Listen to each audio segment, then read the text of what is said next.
नमस्कार। मध्य प्रदेश के दो प्रमुख राजनीतिक दल जब से देश आजाद हुआ और उसके बाद जब से चुनाव शुरू हुए, तो मध्य प्रदेश की स्थापना के बाद से मध्य प्रदेश में मुख्य रूप से दो ही राजनीतिक दल सत्ता पक्ष में रहे या विपक्ष में रहे, भाजपा और कांग्रेस। लेकिन अब क्या मध्य प्रदेश में तीसरे विकल्प की तलाश जनता ने शुरू कर दी है? क्या जनता किसी तीसरे दल को मध्य प्रदेश में चाहती है कि तीसरा दल यहां पर आकर सक्रिय रूप से जनहित के मुद्दों पर राजनीति करे? क्या ऐसी परिस्थितियां हैं? आम आदमी पार्टी से बहुत उम्मीदें थी। ऐसा कहा जाता है कि पिछले निकाय चुनाव में जिस तरह से आम आदमी पार्टी मध्य प्रदेश में एंट्री करने में सफल हुई, सिंगरौली से महापौर आम आदमी पार्टी का चुना गया, उसके बाद से ऐसा लगा कि संगठन स्तर पर तमाम बड़े परिवर्तन होंगे और आम आदमी पार्टी सक्रिय रूप से मध्य प्रदेश में धीरे धीरे कर स्थापित होगी। लेकिन ऐसा हो नहीं पाया। संगठन में तमाम उठापटक का दौर चला, या फिर यह कहा जाए कि संगठन में सिंगरौली महापौर को अध्यक्ष बनाया, मध्य प्रदेश का अध्यक्ष बनाया, लेकिन उतना जिस एग्रेशन के साथ आम आदमी पार्टी तमाम राज्यों में चुनाव लड़ने की बात करती है, चाहे बात दिल्ली की रही हो, उसके बाद पंजाब की रही हो, गुजरात की रही हो, वैसी परिस्थितियां यहां देखने को नहीं मिली। एक समय था जब बहुजन समाज पार्टी ने मध्य प्रदेश को एक प्रयोगशाला बनाया, यहां पर तमाम एक्सपेरिमेंट किए, सोशल इंजीनियरिंग जैसी तमाम चीजें हुई और बसपा को यहां सफलता भी मिली थी। विशेष रूप से उत्तर प्रदेश से जो इलाका लगा, चाहे वो विंध्य हो, चाहे बुंदेलखंड का इलाका हो और चंबल का, यहां बसपा को सफलता मिली थी। उसके बाद धीरे धीरे थोड़े समय बाद समाजवादी पार्टी को भी यहां सफलता मिली।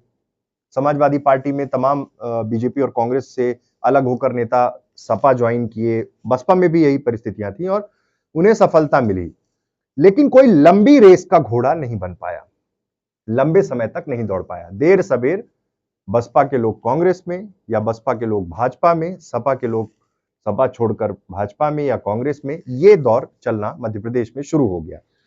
तब से यह माना गया कि मध्य प्रदेश में मूल रूप से बीजेपी और कांग्रेस ही रहेंगे।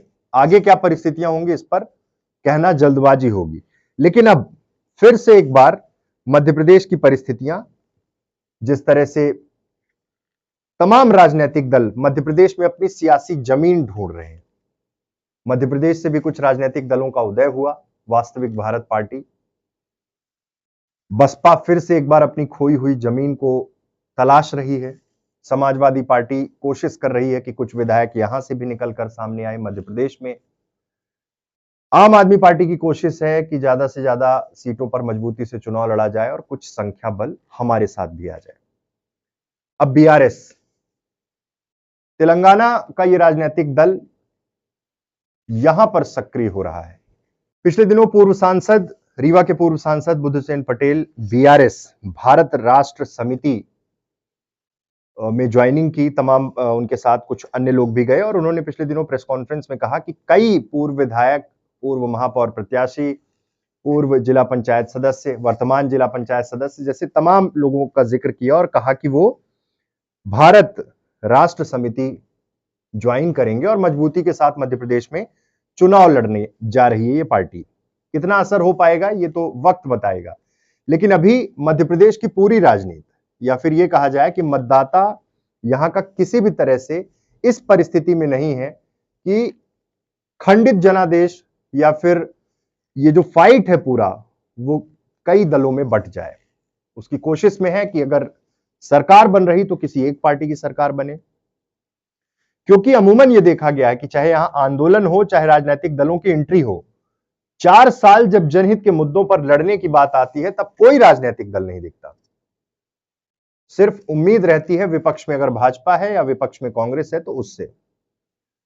और चुनावी साल में जिस तरह से ये एंट्रियां हो रही हैं राजनीतिक दलों की, नए दल का गठन हो रहा है, वास्तविक भारत पार्टी, बीआरएस, उसके बाद अन्य दल भी हैं जो यहां से चुनाव लड़ते हैं, पहले जेडीयू चुनाव लड़ चुकी है। ऐसे तमाम राजनीतिक दल हैं जिनकी कोशिश रहती है कि मध्य प्रदेश में एक जमीन तैयार की जाए। बसपा पर भी आरोप लगते हैं कि चुनावी साल में ही ये पार्टी सक्रिय होती है, उसके बाद यहां पर जनहित के मुद्दों की बात करती है, लेकिन 4 साल कोई बड़े आंदोलन, कोई बड़ा मूवमेंट बसपा ने भी नहीं खड़ा किया। समाजवादी पार्टी की भी यही स्थिति है। ऐसे में विपक्ष में जो पार्टी मजबूती के साथ है, चाहे कांग्रेस की बात की जाए, वो और सत्ता पक्ष में जो पार्टी है, इन पर ही चयन की पूरी प्रक्रिया है। कुल मिलाकर ये देखा जाए कि जो तमाम राजनीतिक दल ये कोशिश कर रहे हैं कि धीरे धीरे मध्य प्रदेश में एक जमीन बना पाएंगे, उनके लिए अभी मध्य प्रदेश की राह बहुत मुश्किल है। आम आदमी पार्टी गुजरात में जिस तरह से कुछ सीटें उनको मिली, उसके बाद मध्य प्रदेश उनके केंद्र में है, ऐसे में यह माना जा रहा है कि कुछ सीटों पर सीधा प्रभाव छोड़ सकती है। हालांकि आम आदमी पार्टी के दावे हैं कि संगठन हम जिस तरह से बना रहे हैं, जिस तरह से प्रत्याशी चयन की प्रक्रिया को पूरा कर रहे हैं, हम सीटें जीतेंगे, बहुत सीटें जीतेंगे, सरकार बनाने का भी दावा कर रहे हैं।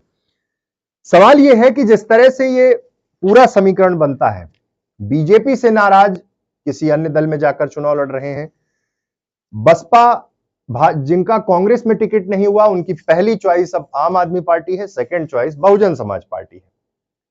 इसके बाद फिर अन्य दलों पर लोग फोकस कर रहे हैं, क्योंकि वोट बैंक पर ही भी पूरी इनकी नजर रहती है कि वोट बैंक किस पार्टी का किस तरह का है। बसपा का वोट बैंक जो पूरा खिसक कर बीजेपी में चला गया था, कितना लौट पाएगा 2023 विधानसभा चुनाव में, यह भी बहुत दिलचस्प होगा। ये समझना बहुत, ये कैलकुलेशन की पॉलिटिक्स समझना बहुत जरूरी होगा कि कौन से दल में किस प्रत्याशी को कितना माइलेज मिल सकता है। बीजेपी में भी इस बार बगावत की बहुत ज्यादा संभावना है और कांग्रेस में टिकट के दावेदार बहुत हैं। ऐसे में जिसकी चुनाव लड़ने की प्रबल इच्छा होगी और अगर पार्टी ने टिकट नहीं दिया तो वो पार्टी छोड़कर कहीं ना कहीं किसी अन्य दल में जा सकते हैं। आम आदमी party, Bahujan Samaj party, Samajwadi party और अब जो नए दल आ रहे हैं दूसरे दूसरे राज्यों से, उनको लेकर क्या रुझान होगा, यह देखना बहुत महत्वपूर्ण होगा। क्योंकि कहीं ना कहीं इस बार भाजपा में जबरदस्त ये कहा जा रहा है कि गुटबाजी हो रही है, या फिर ये कहा जाए कि असंतोष की स्थिति में कई लोग पार्टी छोड़कर चुनाव लड़ सकते हैं। बाकी आगे क्या परिस्थितियां निर्मित होंगी, कौन सा राजनीतिक दल कितना असरदार होगा मध्य प्रदेश में, ये देखना महत्वपूर्ण होगा। बहुत बहुत धन्यवाद।